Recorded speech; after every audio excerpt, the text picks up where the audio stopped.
As a leading expert in Shave-Less FUE, I've completed over 4 million grafts and even had the procedure completed on myself. When it comes to hair restoration, you have a lot of choices.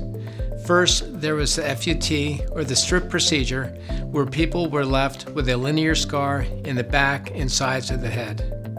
And in an attempt to limit that scar, follicular unit excision became popular, and that's also known as FUE.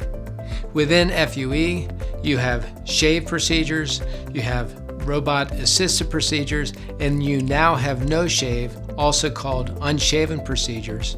In fact, our practice calls it shaveless. It has revolutionized the way FUE and hair transplantation has been completed. Shave-Less FUE now offers a way for people to have full concealment, that a procedure is done in a timely fashion, in an efficient way, and with excellent results. Today is the day to get started on a new, confident, and younger you. Book your consultation right now.